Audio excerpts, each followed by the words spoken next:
So this is my very good friend, Sean.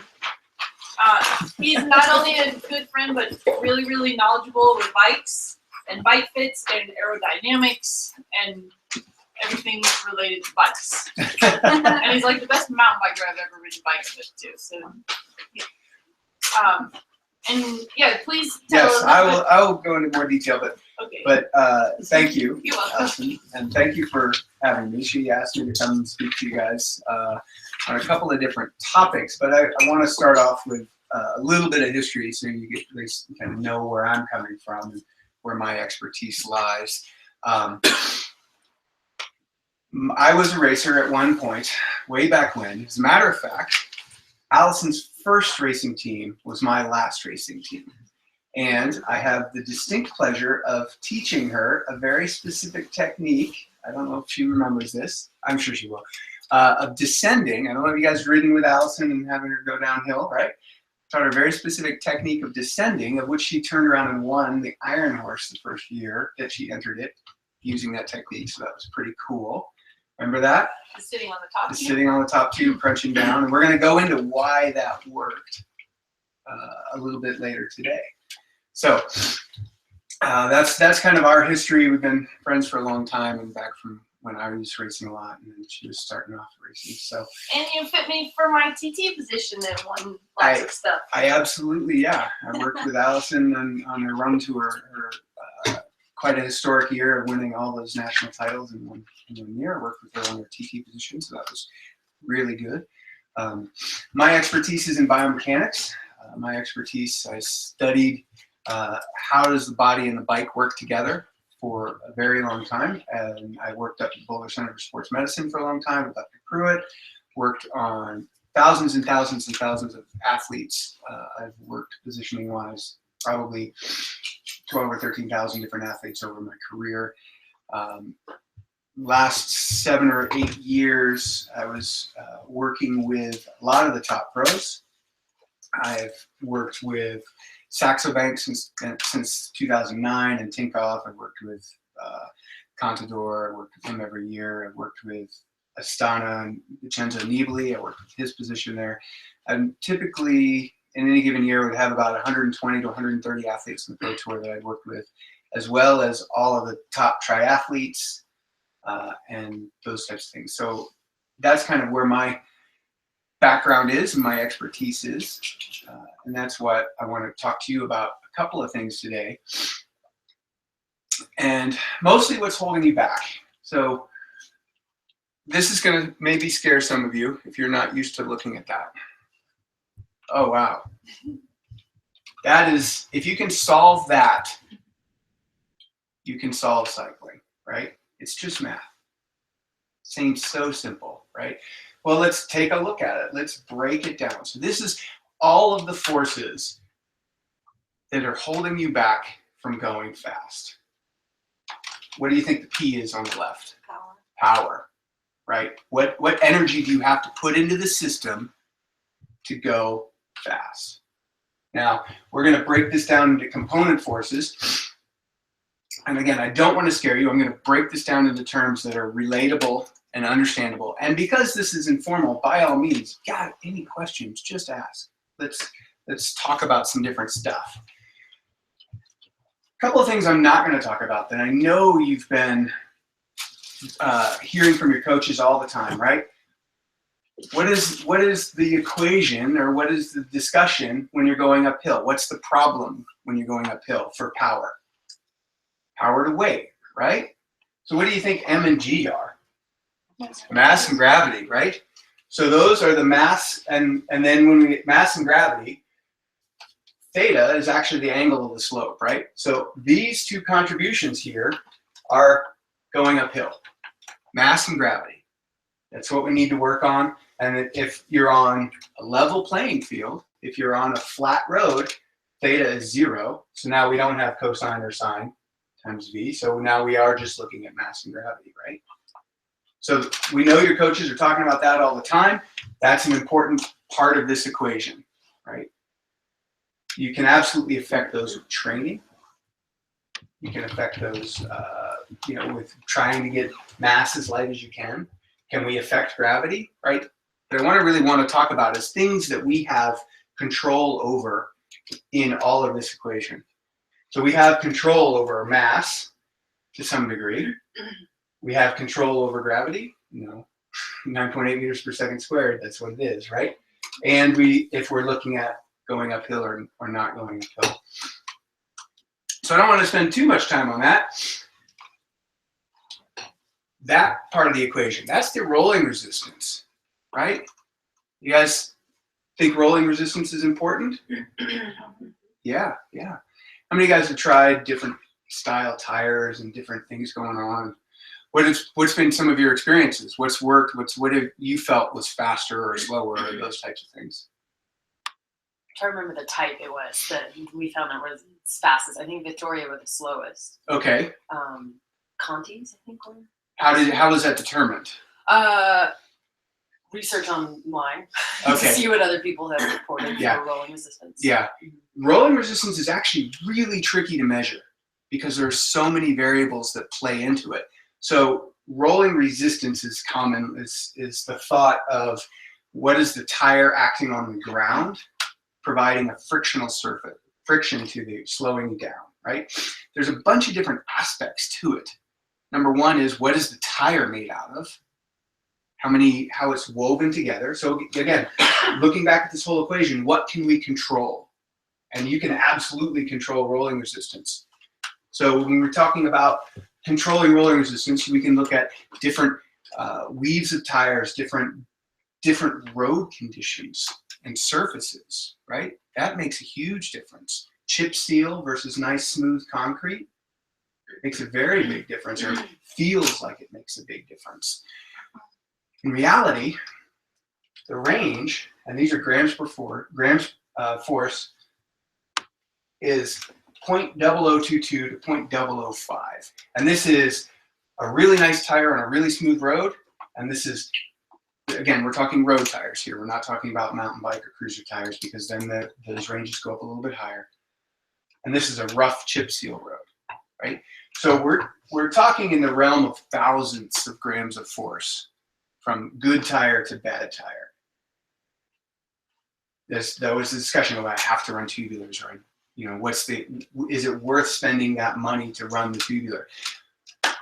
In my work, working with a lot of the elite professionals, they predominantly run tubulars. Do you know why? It's not because it's faster.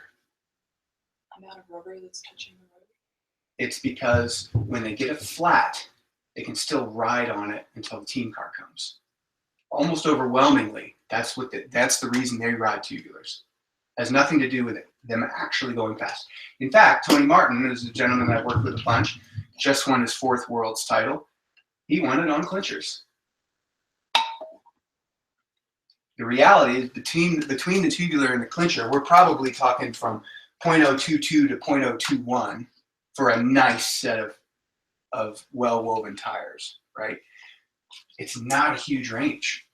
So is it worth spending $150 on that tubular tire? Yes and no. You had a discussion earlier about mental preparation, right? If you feel faster, absolutely, you're going to go faster because that's part of that mental preparation. Physics-wise, it's not that big a difference.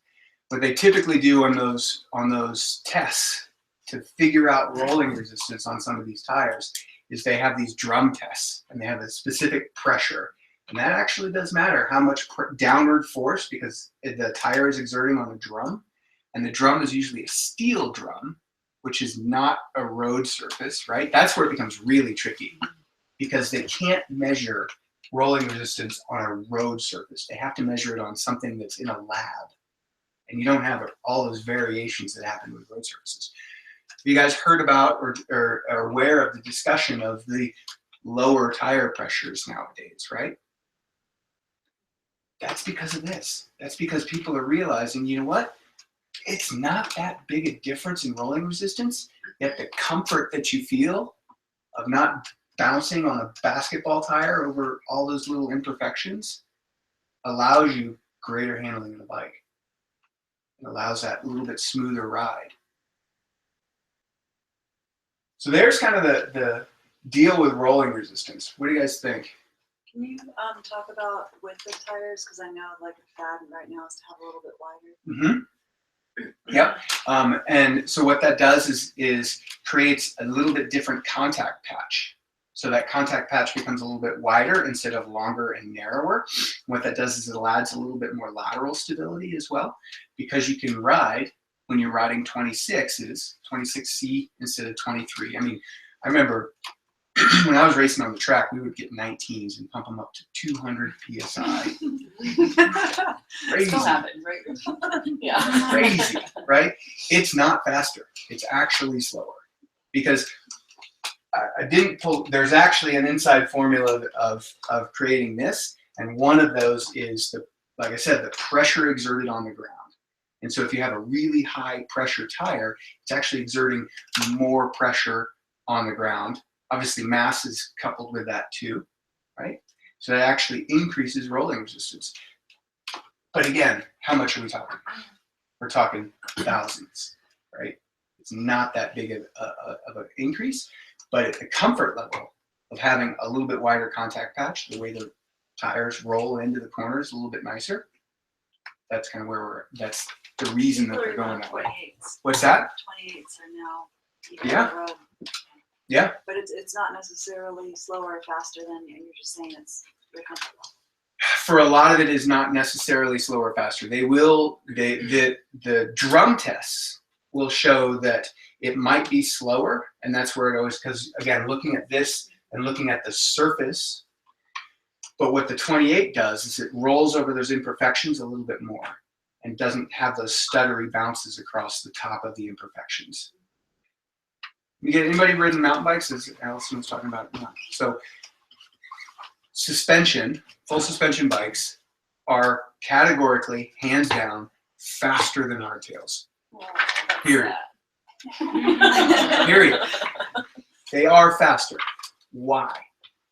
Roll over. You can your tire hits something, and if it's a hardtail, it doesn't have suspension. It hits something, it flies up in the air, and then comes back down. That whole time it's up in the air, you can't pedal.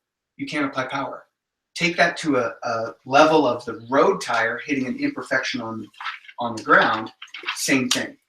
If you pump your tires up so hard that all it's doing is skipping along the ground, it's a lot harder to apply power. Whereas if it hits an object, a bump, and deforms a little bit and rolls over it, you're going to get better power transfer out of that. So those are those two things. But again, I always want to bring it back and say, look, the range on all this stuff, that people are really focusing on all this different stuff, it's really quite small into this whole factor of this equation, right? Does it mean you should, what I want to bring it back to is like, okay, do I need to spend $150 on the super fancy tubulars, or can I spend $50 on the quenchers, right? Depends upon what wheels you have, those types of things. The end result is it's part of the equation. It's not a huge part of the equation. Yes. Question. Yes. So my experience though with TTs is that it does come down to all these little things making this much difference, and there is Sure. one particular thing that's going to make a huge difference. Absolutely. So then, considering that, I, how do you choose what's best? Given that if you're just trying to make incremental changes, that is the discussion of, is it the sum of all the small changes?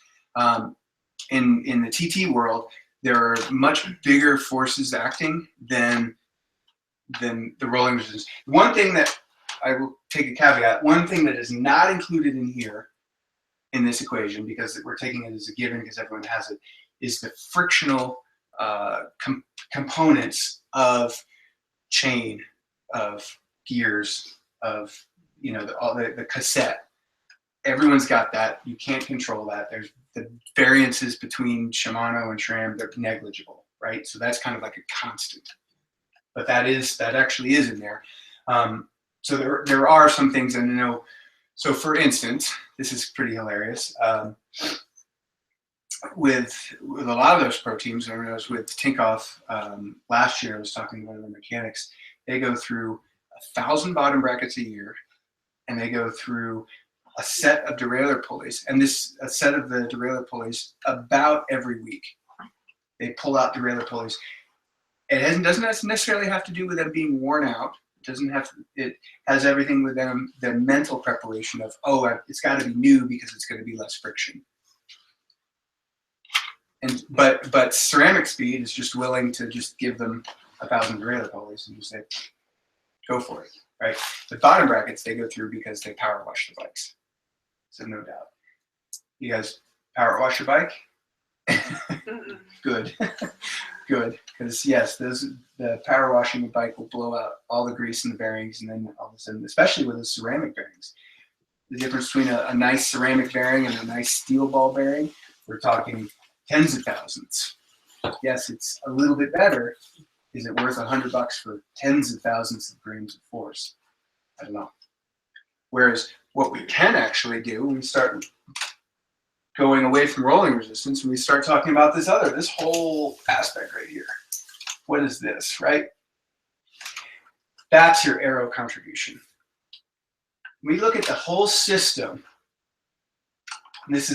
Take a look at, just some of those ranges, and this is grams of force. So with rolling resistance, we were looking at thousands of grams of force between the best and the worst tires, right? Here, we're looking in the tenths of grams of force. It's a much higher contribution of the force that you're facing, right? Most of the given discussion is that it's about 80% of the resistive force out on the road that you're dealing with is because of wind resistance, of air mass, right? So that's where we can make the most significant changes. And that's really what I want to dive into today is how does all this matter? And notice I put both aero and road, right? How many of you guys do time trials? How often are you doing a time trial? What's that? Often. Yeah? How often? Like once a week? Well, no, but I mean, if it's something I focus on. Sure. And I know it's in this country anyways, it's harder to get those events to take off. I mean, okay, Cherry Creek's been going on for a long time, but they're a lot harder to put on. And I know some of the other, you guys really love TTs, go to the UK. Everyone does. They do like weekly series of time trials constantly. It's pretty interesting to see that happen. So aero matters on the road. Absolutely on the road position. It's not just about the TT position. So we want to take a look at aero. So if this is 80%, now the conventionalism says it's 80%. If you have a really aerodynamic bike and a really not aerodynamic rider, it could be 80-85% of that resistance. If you have a very small diminutive rider, and say Mikhail Kwiatkowski is one of the guys who's an ex-world champ, that I've worked with, he is one of the most aerodynamic individuals I've ever seen on a bike, and it almost didn't even, no matter what we were doing, we got very little change in the CDA. So I want to back that up. Some of this basis of why I bring this up is that when we talk about all this stuff, one of my backgrounds and histories is testing all this kinds of stuff. So we worked significantly in wind tunnels. So previously I was running a program that specialized and was able to be in their wind tunnel for probably about, 250 to almost 300 athletes. So I have a significant amount of testing time in a wind tunnel. I've also got about 150 athletes that I've worked with in velodromes testing and validating their position. Why is that important? So wind tunnels are pretty cool, no doubt. But it is very clinical and very, it gives you an idea of what's happening. But again, just like the rolling resistance test on a drum, it's a laboratory. So it's not as real world. The bike gets fixed onto the balance. The balance is nothing but a scale. So when we start measuring aerodynamic drag, again, what I'm talking about, excuse me, is grams of force. We start measuring aerodynamic drag. One of the things how do we measure that? It's nothing but a bathroom scale turned sideways. So when you push on it, it tells you the force, just like when you were standing on your bathroom scale, right? It's very sensitive. It's sensitive enough that if you were standing and holding your hand out, if I was to drop a paper clip into your hand, it would need to tell me that I just put a paper clip in your hand. But the interesting part is that it's not even that you were not even standing there. You'd have to be jumping up and down in a windy environment and put a paper clip on my hand. And it would have to be able to tell me that. That's how accurate they are. That level of accuracy isn't as crucial actually out on the road. It tells you the trends, and then what you have to do is take that trend of what you saw and then test it. And the benefit of velodrome testing is a couple of things. Number one, you have to pedal your bike, right? You have to ride, you have to know if that position is sustainable, right? I can create the most aerodynamic position ever that you can't ride. In fact, does anyone know what the most aerodynamic position, categorically speaking, the most aerodynamic position on a bike out there is? Anybody? Planking. Planking? Nope. No, it seems to be when you're having to talk to you. Then you're That's good. What are land speed records set on? Recumbents. Recumbents are the most aerodynamic system, bike and rider out there. They're hands down fastest. Matter of fact, it was a number of years ago. This was a pretty hilarious. I was out riding up left hand. This was long before the floods and all that kind of stuff. And it was coming down left hand, and I was tucked up on my top tube, and left hand's not that steep, so I'm trying to get going as fast as I can. This recumbent, 700C wheel recumbent, blows by me. I was like, oh, they were flying. They were going really fast, right? So that's hands down the most aerodynamic bike and rider. Anybody seen a recumbent go uphill fast? Me neither, right? They're not in the position to maximize this. They're in the position to maximize this. It's an equation. It's the balance of power and aero and rolling resistance. And then, yeah, this whole thing going uphill, right? So that's kind of the difference there. So testing this and finding this out can be huge, can be crucial. I mean, 0.18, that's Mikhail Kwiatkowski, super low, super aero, very small rider, very aero bike. There were all kinds of different tests that we were doing, basically made zero change in his CDA. Other people have huge potential gains. And that it was very interesting. I was, one of the other athletes I was working with was Mark Cavendish, and he was really not happy with, this was a couple of years ago. One of his things, he's a very small rider. Anybody watch him sprint? The reason he is fast in the sprint is that he is aero when he's going. His actual watt numbers are not all that high because he's a small dude, right? Because it's power to mass, right? He's a small dude. He can maximize his aero. He's got a lot of jump, no doubt. He's a great rider. But he doesn't have the ability to minimize this because he's a small guy already, whereas you have Marcel Kittel or some of those guys who are much bigger. They have much more power, but they can actually have greater changes to this, right? So getting this down, Evie Stevens is another one that no matter what we did with her on her bike, we were not affecting CDA because she's pretty small to begin with, right? So getting her even smaller was a challenge. Now I talk about smaller. Let's look at this part of this equation. There's a couple of things that we can affect, and there's a couple of things that we can't. Let's talk about what we can't affect. This is 1/2 row, air density, right? So can we affect air density?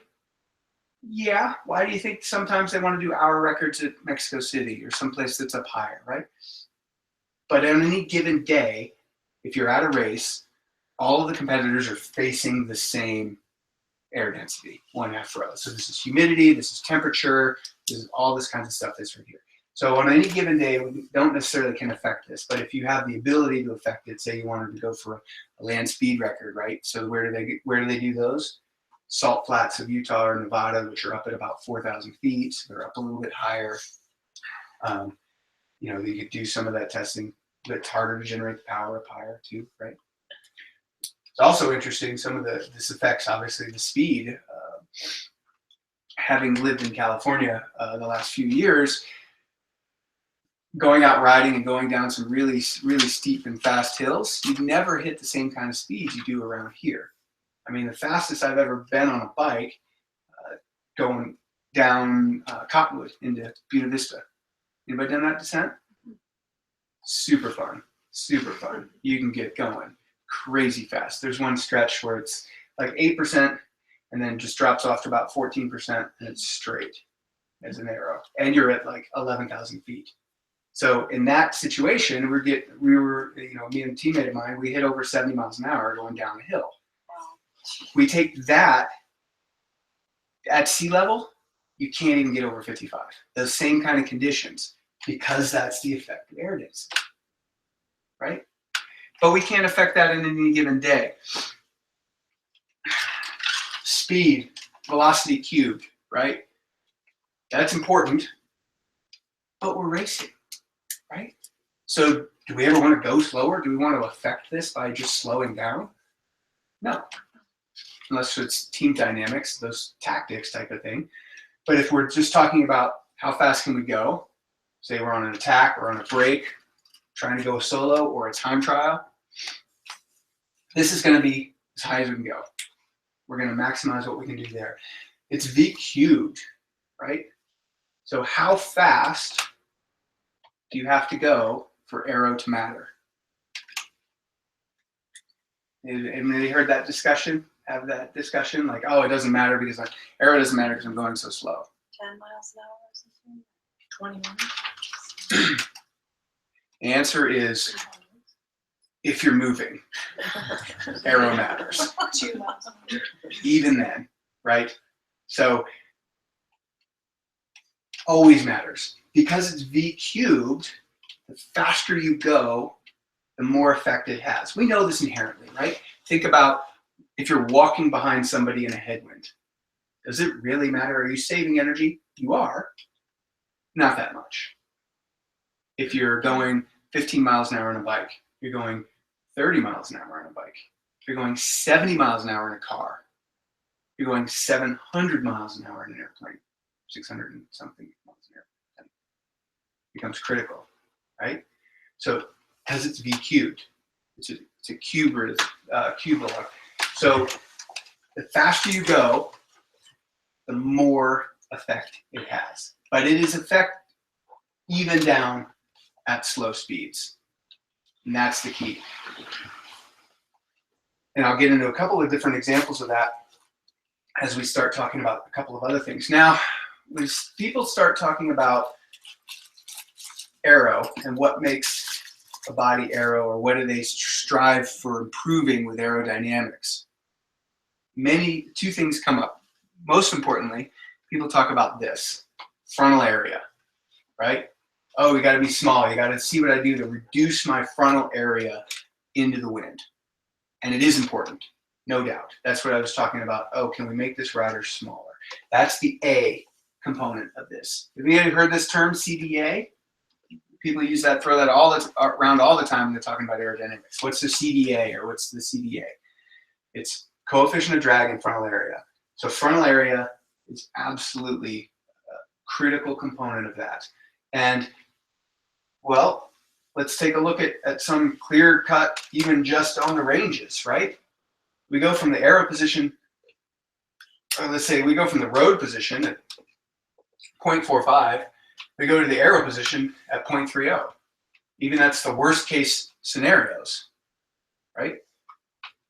0.45 is like a really, really large guy on a very, like we're talking 6'4", 220 pounds on, you know, a big round tube bike that's just not arrow at all. This is a brick going through the wind, right? At 0.45. Take that same person, and we've done some tests to show that even on the same bike and keeping the same frontal area, and this was pretty cool, but it gets into here. going down from hoods to aero bars was about 25% savings, right? So that's huge. That's huge.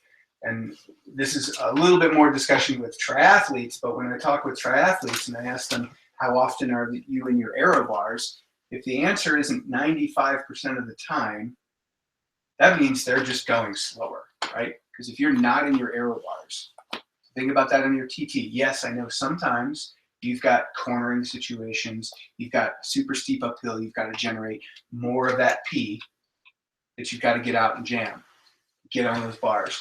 But as soon as you can get back into those aero bars, do so, because that's automatically at least 25% savings, right? Just like that, as soon as you get into those aero bars. And it could be more depending upon your position, right? Now that's interesting because position plays a huge role in this. The more the body is, okay, if we're talking about road position to aero position, this is not bike changes, right? This is body positional changes. Getting your body into a comfortable position that you can generate power, but be aero is the balance, is the key. That is the single biggest contribution to your aerodynamic package, if you will. Questions on that? Nothing? All right. I have a rabbit hole question. Please. Love it. Essentially, what about arrow shaped road bikes versus like, I mean, why aren't they all arrow? We'll get there. Okay. That's what I want to talk about. So I want to just kind of dive into the frontal area, just a touch more. I want to say, because then we're going to get to CD. So A is frontal area. And yes, people talk about, we want to reduce frontal area. We want to minimize it as much as possible. It is half of the expression, CDA. CD is actually multiplied times A. They're tied together. And you know what? You can measure CDA. You can look at A. You can use a camera. There's all these fancy tools out there now where you can use a camera. You can draw an outline around your rider and then change position and then draw another outline around your rider and overlay them and see, okay, did I reduce A? That's things that you can do outside of a wind tunnel or a velodrome, those types of things. CD is your shape coefficient. Shape is the difference between a round tube and an airfoil, right? So these are straight up numbers for the same width. So the same A, the same frontal area that's going through the wind from a round blunt shape at 0.47 grams of force, that streamlined is 0.04. So to answer your question, why aren't they all doing this? Some of it is manufacturing cost, because this is a lot cheaper to make. Some of it's history, some of it's but should they all be doing this? Depends upon what your goal is. 0.04, yes, it's a lot faster. So having that shape coefficient, again, I can't stress this enough. This is for the same width. This is for the same A. If you looked at these from the front, they would look exactly the same. So if we go back to bike and rider position, taking that photo and then drawing an outline and then taking another photo and drawing an outline, does that tell you anything about CD? No, it only tells you about A. Yet, CD is critical. This is the tough part. This is the tough part. So many people focus on frontal area. So many people focus on, I've got to take that bars, I've got to slam them down because I'm going to reduce my A. In reality, you are affecting your shape at the same time, but you can't see it. That's the tough part. So just slamming the bars down may make you slower. And I say may, in all the testing that I've done, it's a coin flip. 50% of the riders, they've gotten faster, 50% have gone slower. It's really that, it's that hard to tell. It's so much so that as much as I've done this, as much as I've looked at riders and worked with, somebody says, hey, look at my position. Is this faster? I have no idea. I have no idea. So when somebody says, oh yeah, that's definitely faster, that means they are guessing, right? And as you can tell, I'm a scientist. I don't like to guess, right? I like to go in and figure out, is this faster or is this not faster? Yes. So the bottom shape there, Yes. say that you have equal carbon or equal materials for either one, which one weighs more? And because like I have a aero frame road bike, Sure. but it weighs more than my round shaped Yes. other road bike. Yes. So Yes. like how does that influence this overall equation if you're having Mass. yeah, but like what's the number? There's no sweet spot in that is the hardest thing for you guys and professionals and anything to understand, is that you can increase this a little bit if this goes down a lot.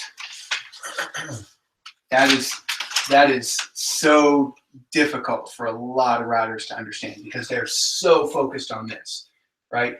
You can, if you think about for years, for eternity, in this equation, we had ways to measure this. We had ways to say, yep, this is lighter. And for so long in the bike industry, lighter, lighter, lighter, lighter, lighter, lighter, lighter, lighter, lighter. I'm gonna really date myself.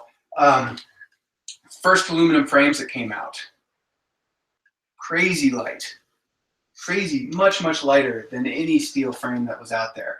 We were like, whoa, this is amazing. This is gonna be great. They were the worst riding pieces of shit I've ever been in my life, right? So there's old Vituses, there's old Alans. We're talking like late 80s, mid to late 80s, when they first started using aluminum, because they would use the same diameters of tubes as they did with steel bikes, but then, oh, this is new material, it's aluminum, it's lighter, we have a way to extrude it. Aluminum is a really soft material, right? It's, you know, take a tin can or an aluminum can and you can squeeze on it and then the sides deform really easy. So what do you have to do to aluminum to make it ride better? Thicker walls, stiffer, right? We have to make it bigger. The bikes rode a lot better once they did that, right? So we actually, in that instance, increased mass to get a better ride quality out of it. Same thing has to happen in this discussion too, right? If you have a bike that is a little bit heavier, but is a lot more aero benefit, it's probably a faster bike. At the end of the day, you want to be faster. That's what matters. If you have the luxury of choosing a bike for the course, right? Because again, if we're talking, this is all the resistive forces you're dealing with. And if you're going to go up Mount Evans, where should your emphasis be? MG. But if you're out east, they still do Deer Trail Road Race? Oh yeah. So if you're out east and doing stuff like that, this is where your emphasis should be. So when we talk about this, right? Streamlined airfoil is logarithmically faster. It's a lot faster than a round tube bike. Shape coefficient. That shape coefficient is crucial. Many riders, as you raise them up, they will get faster. So there's the always thing, oh, I've got to have my bars slammed down on the head tube because it's the fastest. It's actually not. So we go back to what we were talking about with mountain bikes, right? And where we said that, oh, you know, suspension bikes are faster in every test that's ever done, hardtail versus suspension. Suspension bikes proved faster. Yet perception was that the hardtail was faster. Even on the same people in that test. They said, oh yeah, that hardtail was way faster, right? Because they're more beat up. There's something of... Or lighter. Usually, Could be. right? Could be. Yeah. Yeah. But there's something about the feeling of being beat up that correlated to being fast. In reality, that's not the case. You know, if you just look at it clinically, speed is speed, right? So we talk about a shape coefficient. How does this actually work? A couple of things I really want to dive in with shape. We go back to the rider and bike and body kind of system, right? We talked about how important it was to have the proper fit. Obviously, that's one of my expertises. That's where I'm coming from. Is fit's important. We know that the body can represent the majority of the wind resistance that you're going through. You know, 80% of CDA is derived from the bike or from the body. Sorry. Think about how big your body is versus how big your bike is. Pretty important. Pretty important to make sure that body is aero. There's some pretty interesting things that go with that, right? What is the single most important piece of equipment in this aerodynamic, besides the fit? And everyone's on a bike, so we don't have to say that the bike is the most. But of all that different stuff. Helmets, you think? Everyone's saying helmet? Wheels. What else? Shoe covers. Shoe covers. Clothing. Clothing. If you're going to do a time trial, buy a skin suit. Period. It is way more effective than spending $3,000 on wheels. It is way more effective than your helmet. Helmets, all of these things add up. But if you were going to say, I need to invest in one piece to be faster in an aero situation, buy a skin suit. And much as I'm going to sound weird saying this, buy it small. Like full length arm? Like, do you want more coverage or? The most important thing with clothing is fit. It needs to be tight. And that's why I say buy it small. From here to here is not that big a deal. You cannot have anything flapping. That creates those low pressure zones. You want nice, tight, smooth difference. Now, shoe covers. That was an interesting point. And all the testing that's been done, shoe covers across the board are slower. No way. What? Thank God. Across the board, shoe covers are slower. Why? One question I wanted to ask you about was attached flow. Like, for example, like a golf ball with dimples of flat leather. Yeah. So, like your issue about shoe covers might be that there's better attached flow without shoe covers. Nope. But the other question I want to ask, because I'm talking, is also about like here on your arms or your legs, how that affects your drag. Absolutely. And with the idea of attached So flow. the hair and the shoe covers and all of those things actually do. It's the same principle as to why they're slower. What does it do? It increases D. It makes it bigger. All of a sudden, you have increased A. Shoe covers make your feet bigger, which means that's a bigger hole to go through the wind.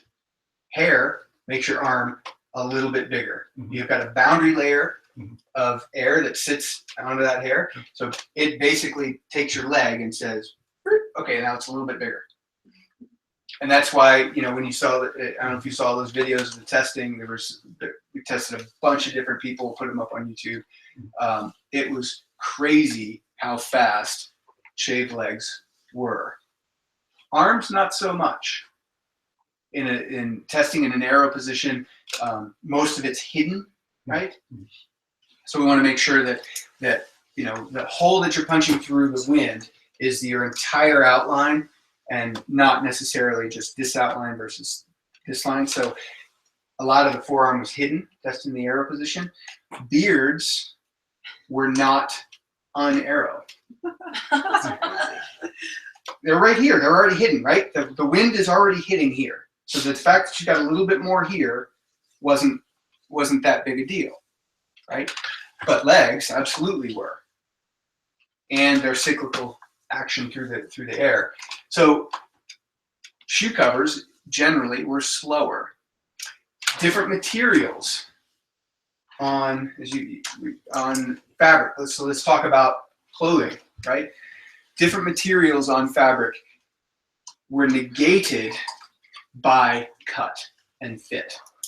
It didn't matter what you were wearing. If it was tight, it worked. If it was loose, it didn't.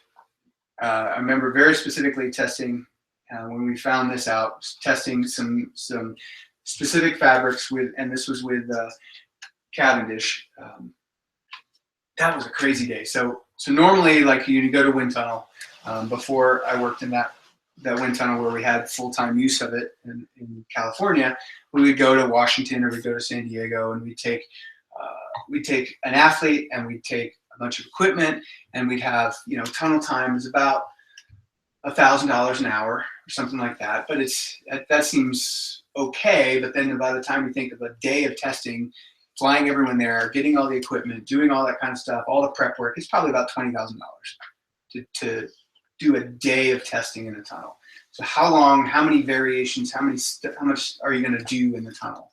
Not much, right? You're going to go in there, you're going to have it all planned out, you're going to test 4 or 5 things, and you're going to leave, and then you're going to analyze the data and say, okay, this is what happened.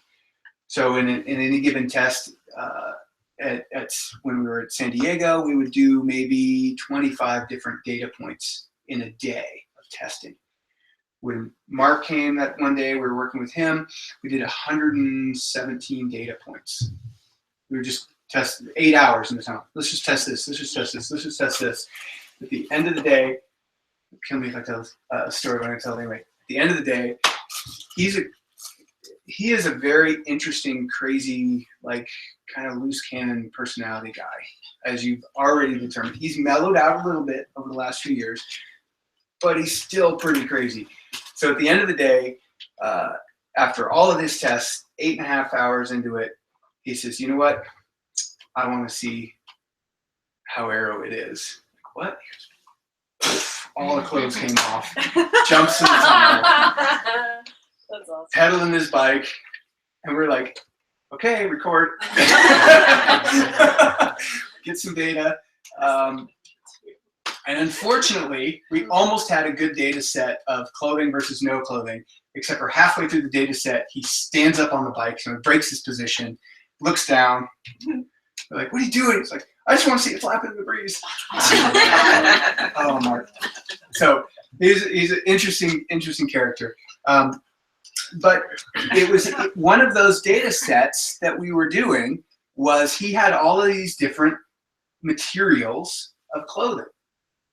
And they wanted to test, is this, he had a skin suit, but he also had like a long sleeve aero jersey that he would, on flat stages. And then he had his normal, like, jersey with all his pockets and all this. They wanted to test all those different variations.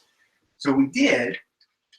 And the regular jersey that he was wearing with all the pockets and the stuff that he would ride in a Grand Tour, was the skin suit was the most aero, but then the regular jersey was the second most aero.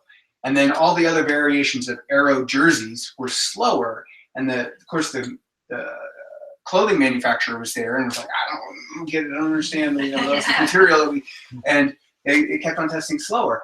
But the point was that the cut was off enough that there were little wrinkles, like right in here, that negated any advantage of the actual material. So the cut of the material is crucial, and it's got to be tight because you don't want it to be that big. Let's take that to a real world example.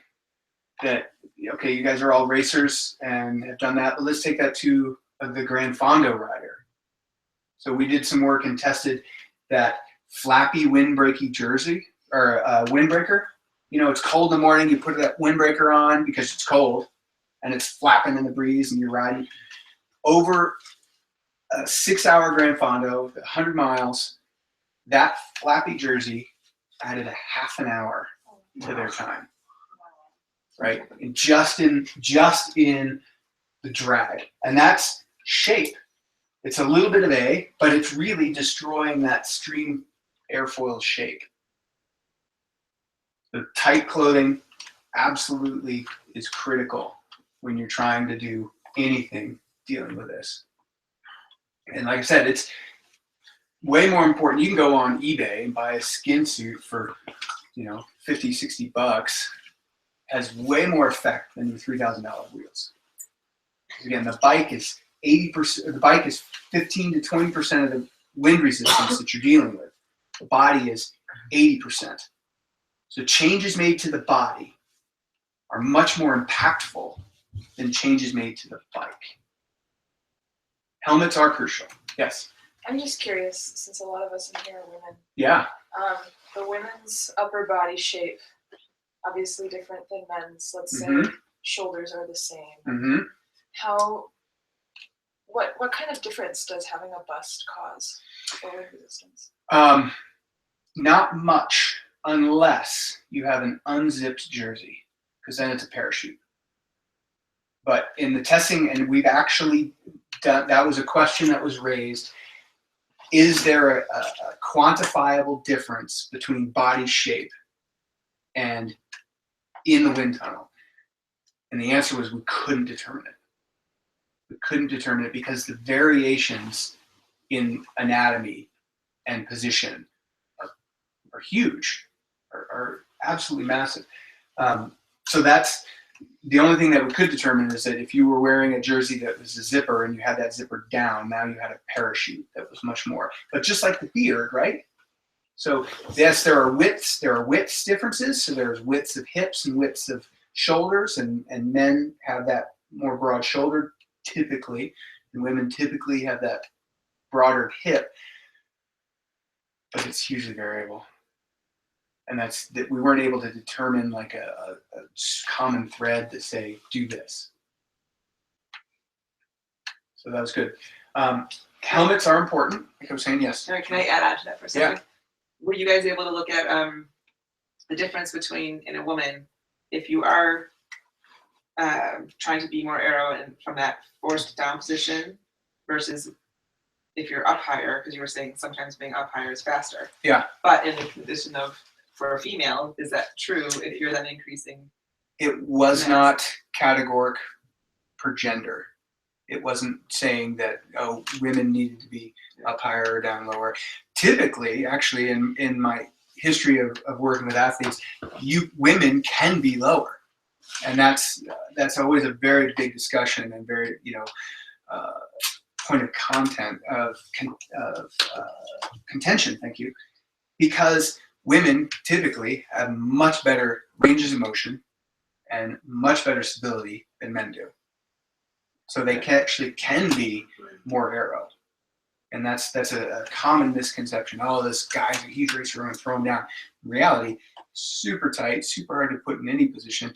Jens Voigt's probably one of the tightest athletes I've ever worked with. Like when you looked at his TT position, he had, I put him like 7 or 8 centimeters up off the top tube, and he was faster and he was comfortable because he could hold that position. But you ask him to touch his toes and he does this, he's got nothing, right? He's very tight. On average, women are much more flexible, much more able to be into that position, right, to generate that power. So I don't think there's a gender correlation between higher or lower.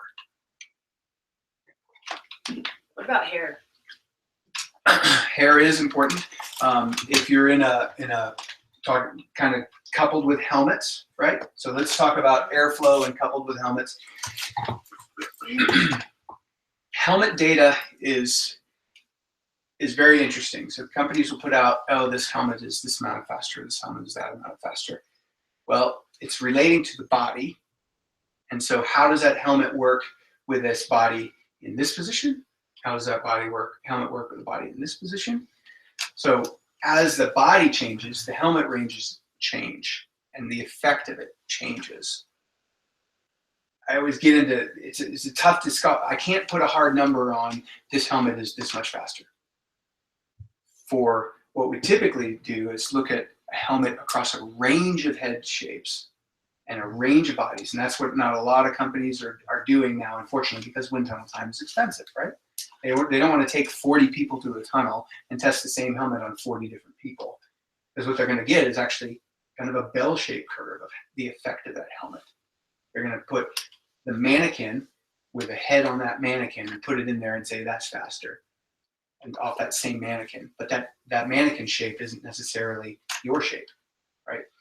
So in general, aero helmets are more aero, absolutely. Why? Streamlined versus round shape. So when you take a look at any kind of helmet, and there are lots of helmets out there that are now more aero, just being road helmets. And are they worth it? Yeah. Think about what is hitting your head, you know, your head sticking up there in the wind. Even when you're drafting, we'd actually done some testing and shown that helmet effect, whereas the wheels and all the other effects of hiding cables and doing all that kind of stuff, all those aero advantages disappeared as soon as you got behind somebody, as you would expect, right? You're drafting. Helmet advantage was still there. Your head's sticking up in the air, right? So it's still affecting all of the wind, even when you're drafting. And that's why you saw guys like Nibali and Fabio Aru still wearing aero helmets on normal climbing stages, because they wanted that benefit, that effect, even in those situations. But for the streamlined effect, one of the things that you need to do is to see what effect does the hair have on this too. So Rigoberto Urán was another athlete that we worked with, and he had these great flowing locks. It was funny. He's Colombian, and he's pretty funny. And he came in with his fiance, and we were doing all these testing, another full day of testing with him. And he is a small guy. You know, he's a light little Colombian climber, small guy. It was really hard. We were trying all these different stuff to change his CDA. We weren't seeing much change. And then all we did towards the end was we took his big flowing locks, we tucked them up into his helmet, and we actually saw a significant change. And of course we said, okay, now you have to cut your hair. And his girlfriend freaks out. No, you can't cut your hair. So that season, again, it's about creating this streamline effect. It's creating, if you have a lot of hair coming out of here, are you disrupting this airflow? Yeah. So in situations that it matters, if you're in a TT, try and get that hair tucked up into the helmet as much as possible. That's going to be your best advantage there. You had a question about surfaces and stuff, right? So dimples work at higher velocities than bikes are going. So that's, people talk about, oh, we've got to dimple these wheels because they're going through the air and it's going to create this kind of boundary layer. I had a chalkboard, I could draw all this stuff out on this little part. But you know, what happens is there's a boundary layer. And so what happens when you have a surface, then you have a little bit of air that's attached right to that, and the rest of the airflow is flowing over that. So it acts kind of like a boundary layer between the surface and the actual air that's flowing by. And dimples typically help facilitate that airflow going by because it creates a nice boundary layer at higher speeds. At cycling speeds, it's a wash. It's not been proven to be any faster.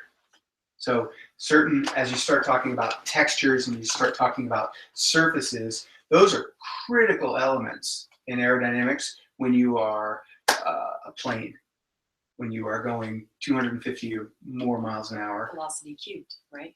V cubed. Yeah. Exactly. Awesome. But at cycling speeds, the actual surfaces that you're dealing with are a little bit less important. I have a question on helmets. In Yes. the last few years, like stubby-tailed helmets. Yes.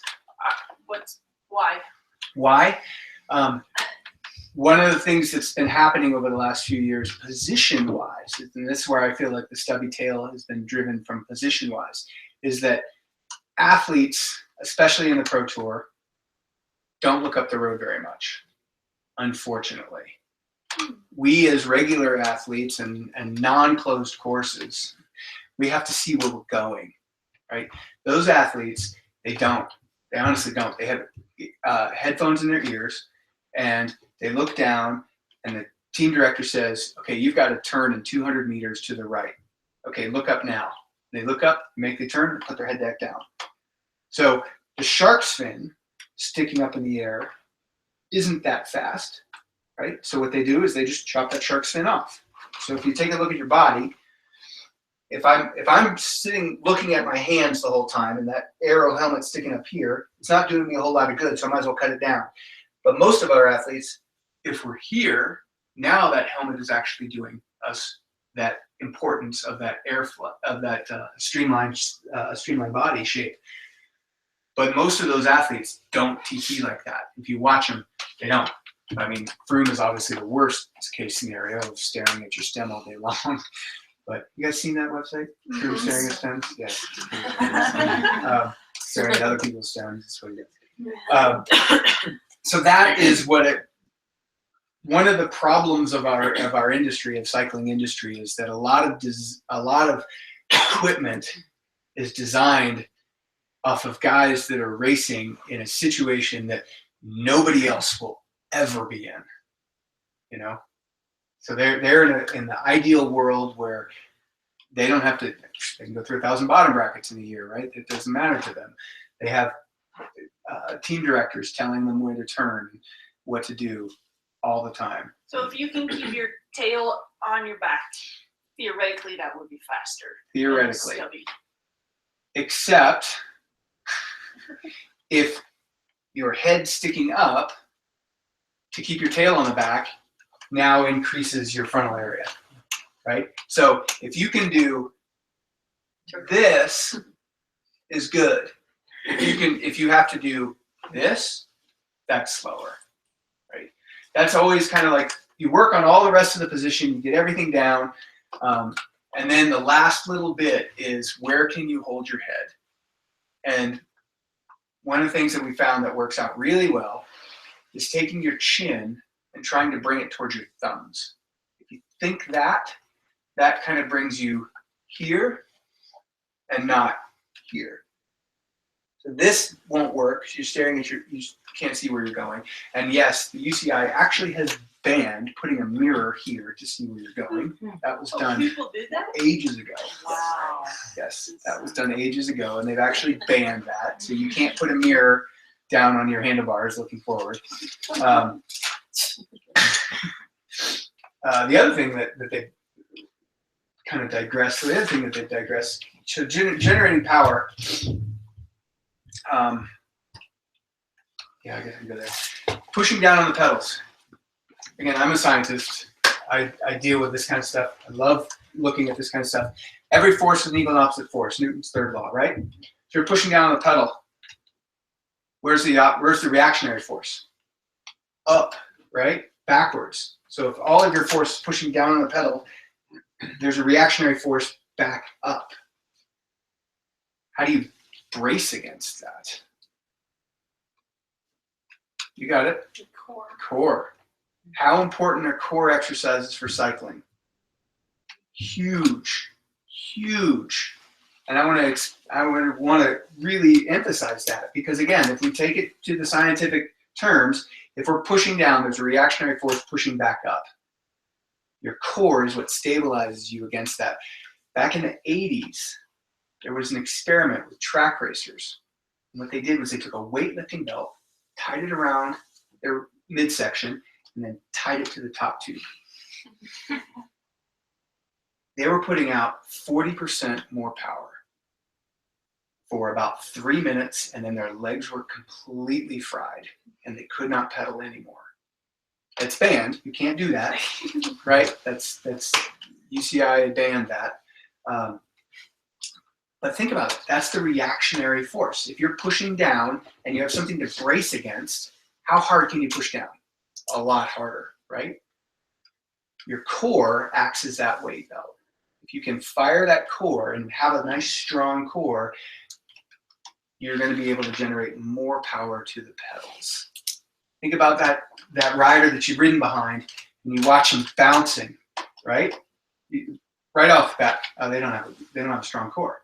That's the reactionary force of them pushing down on the pedals, is their body bouncing back up. Yeah. Yeah, one of the early arguments in favor of recumbent bicycles, Mhm. they could sit and push against the seat. It is. And So- the funny thing is that I haven't had the time or effort to prove it. There has been some discussion, and some of the tests, and I know all the researchers out there. There was some tests. The guy at University of Utah, Jim Martin, has said recumbents generate just as much power as a regular bike. Of course, I disagree with that, and I think that it doesn't matter who you put on the recumbent. You put Tom Boone on a recumbent, he's going to go slower than he does on a regular bike because he's not in a position to utilize his power properly. But his tests at University of Utah said that they did generate the same power. And he actually took a person, and it was this crazy experiment where he actually rotated him at 4 different positions where in respect to gravity. Like he took the whole thing, put it up on a block, and just rotated it all around, didn't change any parameter. But the thing is that he had a backrest. And if you can generate, you should be able to generate more power with the backrest. But the fact that they were only generating the same power with a backrest tells me that inherently it's not as strong in the recumbent, because you're not utilizing proper quads and proper glutes. That's where it comes into. So yeah, core is crucial. Core is crucial with cycling, and making sure that you have that nice firm, that strong core that you can actually push down on the pedals to fight that reactionary force. So we talked about shape, we talked about helmets, we talked about clothing. Clothing's imperative. By the time we start talking about bikes, let's talk about a rear disc wheel, right? Okay, a rear disc wheel sitting back here at the tail end of the airflow. How expensive are rear disc wheels? A lot, right? Do they actually contribute much to this equation? No, not as much as front wheel. And honestly, front wheel matters most on tire rim combination, right? Changing your tire can negatively affect that 404 that you got, right? Finding the ones that are, and I don't have the numbers, some of the research can be done. We already talked about rolling resistance and how if you got a good tire, chances are you're within thousandths of every other tire out there, right?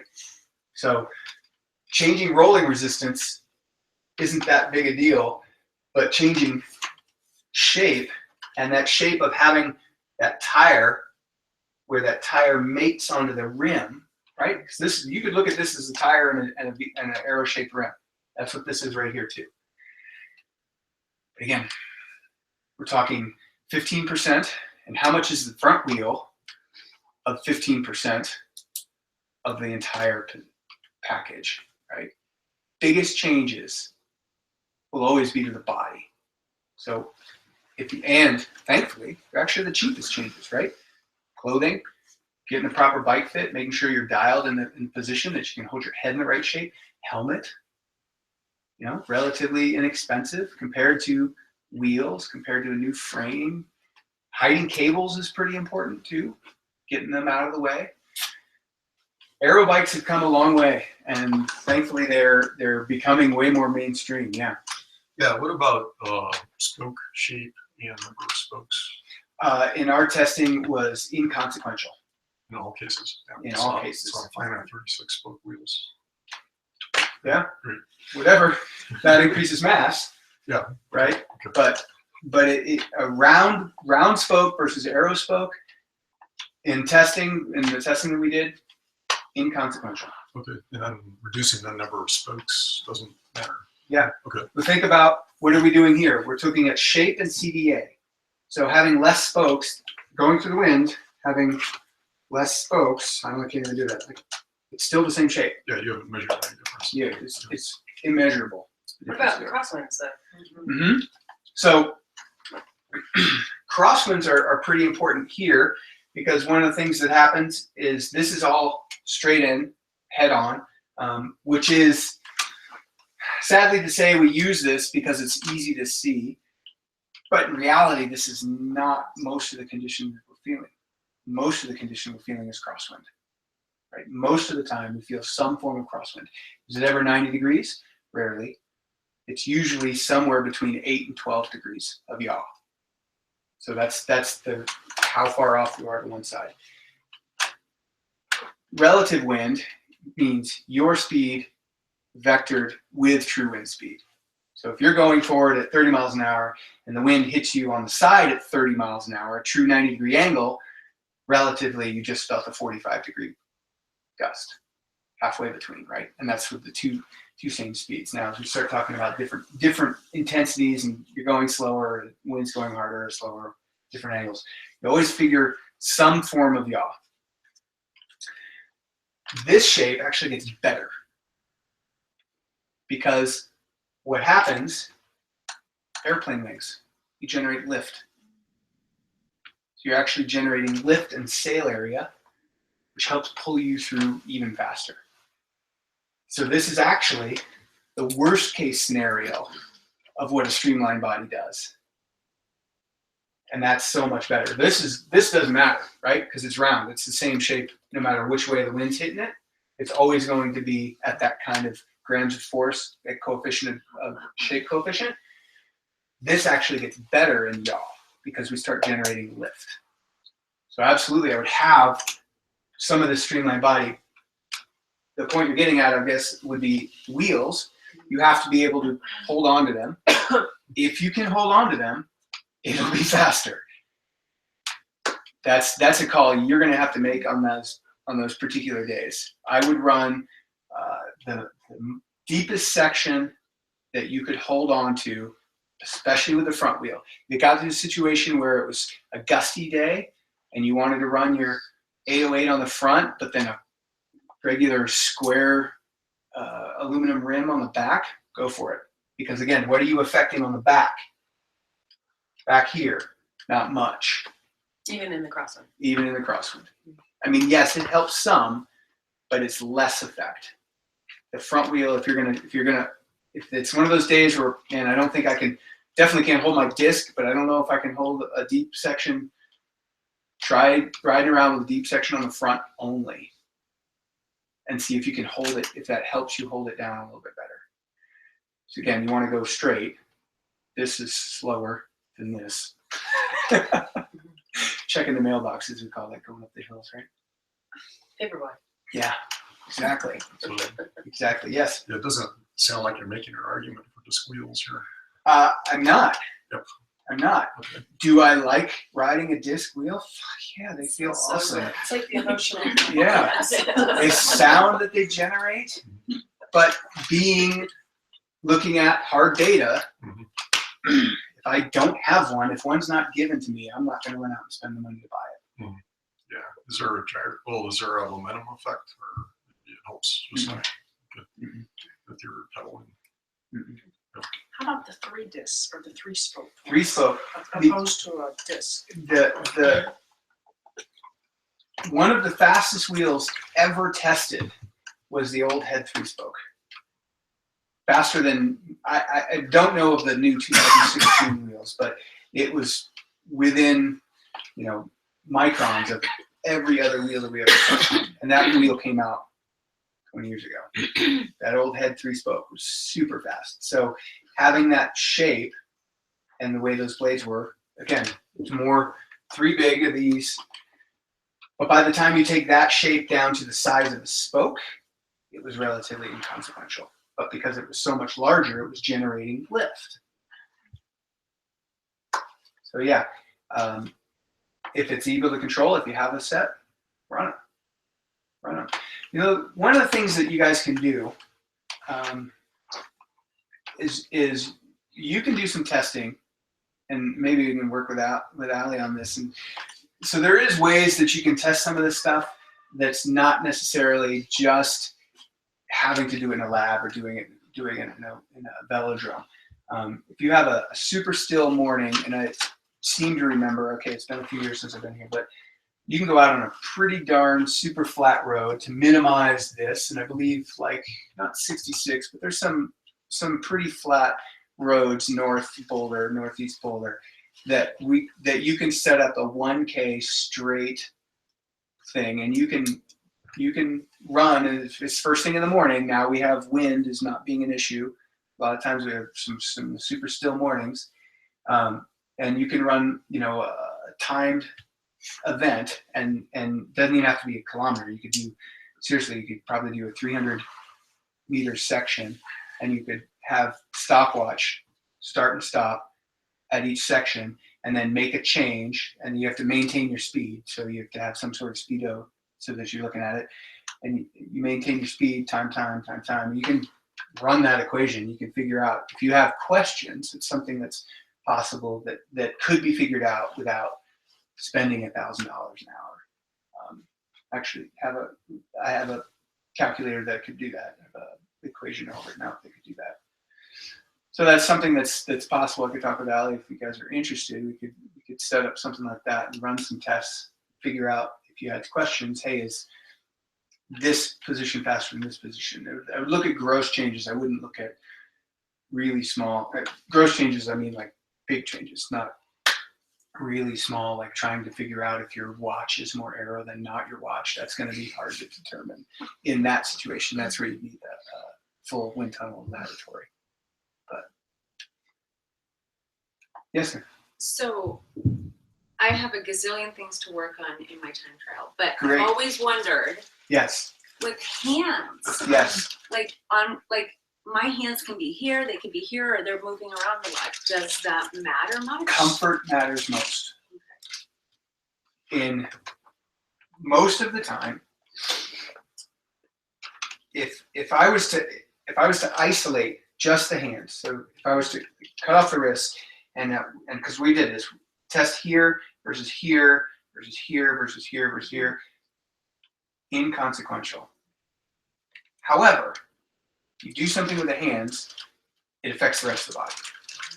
And across the board, you use this, head pops up. Almost always. And there was this, started with Jan Ulrich back in those days, and we remember him time trialing, and he had his arms pointed down, his wrists pointed down, and he was a beast, no doubt. The guy was a beast. He put out huge amounts of power. And he would win, right? So, that's got to be faster. And so everyone makes the straight sticks on the aero bars. You know why manufacturers make straight sticks on the aero bars? Because they look cool in a magazine. People buy it. I guarantee you that's what it is. Ski tip bars have almost always been faster, not because of the ski tip, but the effect it has on the rest of the body. It was Ina Teutenberg was another athlete that, she came, her coach Lars, again, from that German whole system that, we got to put our arms down, and it was right out of Jan Ulrich. When I first worked with her, I was like, dude, did you just go to take pictures of Jan and try and make that work? But what it did was it stuck her head up in the air, right? So my golden rule, and this is, if I was in TT position, do whatever you can do to get your shoulders to relax. That is number one. Because if you can get your shoulders to relax, everything else falls into the position. With some athletes, it's raising them up. With Vincenzo, before he won his tour, I did a lot of work on his time trial position with Vincenzo Nibali, and he was, typical slam down, got to be really low, this kind of stuff, and he sucked as a TT. As a GC rider, he was terrible.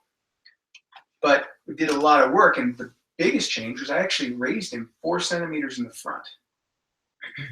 And of course, the team director's flipping out, like, oh my God, you're going to make him so much slower, all this kind of stuff. Reality was, I made him faster. And how did I make him faster? Because he was here, and raising him 4 centimeters did this. It didn't do this, did this.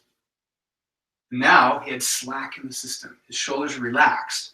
So then he said, oh, okay, now I can do that thing where I can do this. So we went from here to here.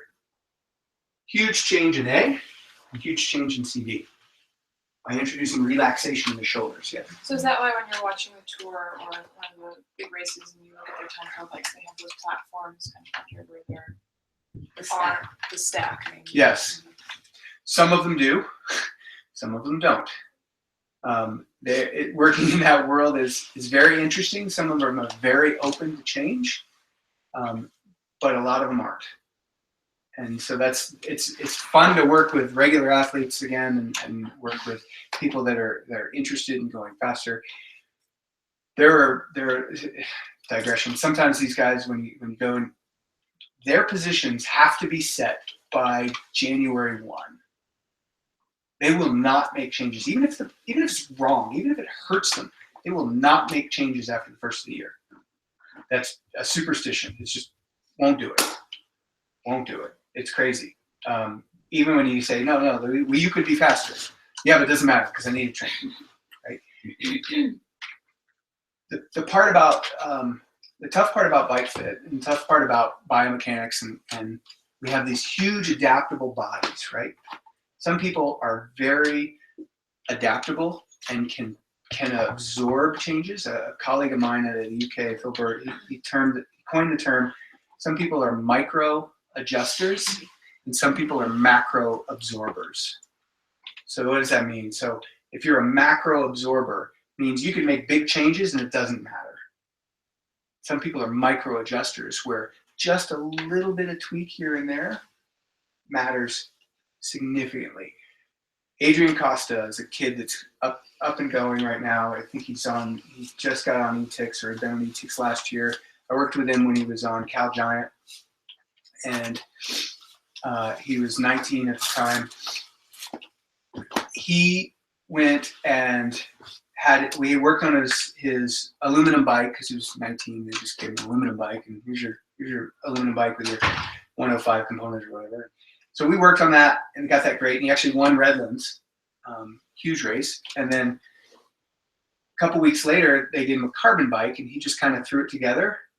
And then went out and did the race after that. And he got halfway through that race and had to pull out, had screwed up his knee, and he was 3 weeks off the bike with an overuse injury because he messed up his knee. So he called me up and I said, okay, bring them both. Let's take a look. The sum of the difference between the two bikes was 3 millimeters of saddle height. That was it. He was like, oh, it's the same geometry. And it was technically the same geometry between the bikes. So we had the right stem and the right spacers and all that kind of stuff and had the right handlebars. But the sum of the difference was he had the saddle set 3 millimeters too high on his carbon bike, which messed up his knee for 3 weeks. He is a micro adjuster, right? And I said, this is really important for you to know for the rest of your career that 3 millimeters matters. I said, don't trust a mechanic to set up the bike. So if you know that you're in that situation, be really cognizant of what's going on with your bike. Make sure your bike is positioned well. Make sure your cleats are positioned well, all those kinds of things. Levi Leipheimer is another one where, man, if it was a millimeter off, he was basically crying in a ditch because he couldn't pedal his bike. But then you have Jens Voigt, who could ride a bike 4 sizes too small and have no idea, right? So there's the Shut up. yeah, it doesn't matter. And to some degree, it didn't matter for him. With the top pros, most of the time, it doesn't matter. And that's where bike fit becomes an issue, or not an issue. If they were such a micro adjuster, they wouldn't have made it to that level, right? They would have been weeded out before then, right? If they were in as a junior and they were just having all these issues and problems, they wouldn't have risen to that level. There are some huge notable exceptions. Yeah, Bernard, Bernard, you know? Yeah, 5 millimeters made a difference for him. Yep, 5 millimeters made an absolute difference for him. Andy Schleck is probably the biggest one that I've worked with. That he worked with him for 3 or 4 years when he was with Saxo Bank. won a tour, was doing really well, has a huge motor. We like to describe him as he has this Ferrari motor in a 1970s Volkswagen body. That thing is just destroyed. He's got some of the worst biomechanics around. He can barely pedal his bike. You watch his knees, they're all over the top tube. If all the stars come together and aligned, he can use that engine to awesome effect. But if he's not in the right position, he struggled. And he's already retired. And his brother, who's not as biomechanically challenged, is still racing, right? So there's these micro adjusters and macro absorbers, and identifying, okay, I need to make sure that my equipment is dialed and right, because I know that if I have a little bit of, if it's off a little bit, especially you guys are traveling, you're packing your bikes up, you're doing those types of things, making sure that everything is labeled, that you know exactly where all the either just raw measurements or using Sharpie, using a silver Sharpie for on the seat posts, on the seat rails, on the handlebars, because rotation of handlebars can matter quite a bit. How many of you guys feel equally as comfortable in your drops as on your hoods? You should. They should both feel like home. If they don't feel both like home, then needs to be addressed, right? Because you guys are in your drops a lot, and you are on your hoods a lot.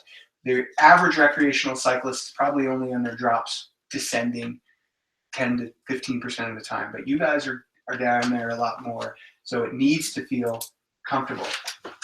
Take my hand, right? This is good. You can do this all day long, right? Yeah, that's pretty weird. Look what they did to her shoulder, though. Look what they did to her shoulder. Elevated her shoulder, which possibly elevated her head just based on ulnar wrist deviation. That's a little bit weird too, right? So getting neutral handshaking in both positions, and if you can't achieve it in both positions, then you start thinking about different bar shapes, right? Okay, well maybe I need an ergo bend, or maybe I need a variable radius bend, those types of things. Just little subtle things. What's that? I'm good. More questions? I mean, yeah, Listening.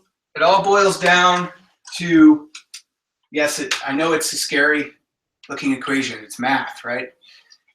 But that's actually easy because it's objective. We can take the subjectiveness out of it. We can say, okay, what do I need to do here? Is this equation, what am I looking at today? Am I looking at something, a parkour, a course that's basically one of these, where I'm looking at mass and gravity and slope? Rolling resistance, do we need to obsess over it? Do we need to try a bunch of different tires? You got good tires, you probably got good tires, right? Is it worth spending an extra $1,000 on tubular wheels and then spending another $150 on tubular tires? Well, if your concern, again with the Pro Tour guys, is I've still got to go forward for the next few kilometers till the team car gets and I can change wheels, that's why they're riding tubular tires for the most part. Some of them it's just superstition. It's a big part of why people do things. But then again, that comes back to what some of the other presentations you had early, mental preparation. The placebo effect is still a big effect, right? So you say, I don't love disc wheels. I love the way they feel. I'm not selling them, right? I love the way they feel. The reality is that they're not faster, categorically. They make me feel faster. So will I go faster because I feel faster? Yeah. Is it worth the $2,500 to buy a disc wheel? That's up to you to decide. Yeah. Can you address on the front end of a TT bike, Mm-hmm. the cockpit area and how important it is relative to body position? And I know that's the most important, but how streamlined, ideally, your TT bike should be in terms of pads and bar and cables? Obviously hiding the cables as much as possible, because those are round tubes, right? Those are little round tubes. So they're pretty slow, cables, housing. Getting them even taped up next to the frames, next to the bars. If you got internal cable routing, obviously that's the best way to go.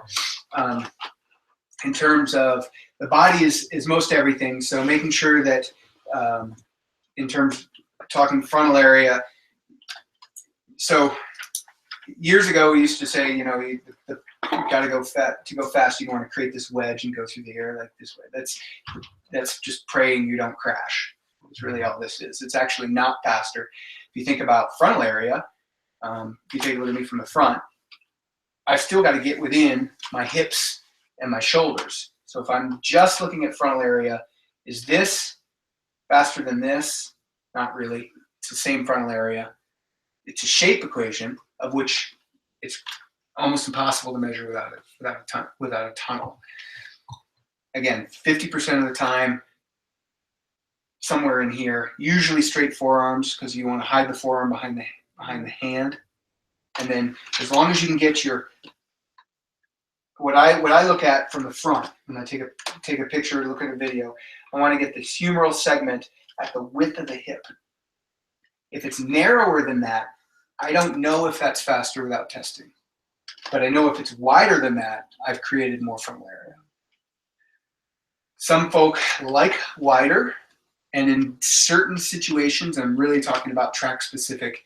If you're looking at a team sprint or you're looking at a pursuit effort, having a little bit wider is more stability to pulling on the bars. Again, that's increasing this part of the equation, being able to utilize the upper body for there.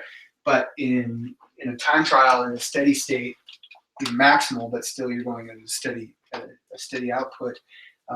This versus this, you have to test. What about like elbows? Some people use pads that are really streamlined, and some people have pads that are. It's inconsequential. It's hiding. It's hiding. As long as everything gets hidden behind something else, right? In the triathlon world, putting a bottle right there, hands down, best place to put a bottle, because you're already in the frontal area of the rest of the equation. Yep. So on that note, you were talking about if your zipper's undone, you create a More of a parachute again. So if you're here, whether you're here or here, would matter less to whether you're here or here. Yeah, this is slower, has more effect than this. Absolutely. Yep. What about water bottle placement, front or back? If you don't take off your cages in a like road TT uphill or something. As low as you can get them. Your bottles. Bottles. Like down in the frame, on the frame too, down here. Behind the seat. I don't know if you guys, most don't use that. That can be fast if you get the bottle up underneath the seat as much, but most of those cages have the bottle sitting out too far. So when a plane lands, what happens to the wings? Flaps come up, right? That's the bottle sitting back here is like a flap. It's a big break. If you're doing an uphill TT, should you take off your cages? And if P cubed, how much effect does the cage have? The cage has some effect. How much does the effect of the cage have? Uphill TT is mostly here, right? Yes, there is some here. But again, V cubed, so at speeds are slower. It's important, but is it as important? Could it be worth tenths of seconds versus 20 or 30 seconds, right? And that's what's more important. Hydration is, in that situation, way more important. If is that it's, what you meant, Jen? Well, I meant more like, okay, do you put a bottle in the front cage or in the back cage by the down tube? between the two, it's a wash. Okay. Yeah. Hydrate. Yeah, hydrate. Yeah. Hydration would be a loss down here, right? Uh-huh. That's how the equation.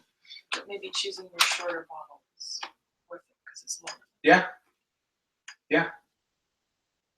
Possibly. Thanks, Sean. You're welcome. Yeah. Great. Thank you. So as you can see, Sean has like tons of information, and we could have talked for a lot Days. longer. So I'll give you his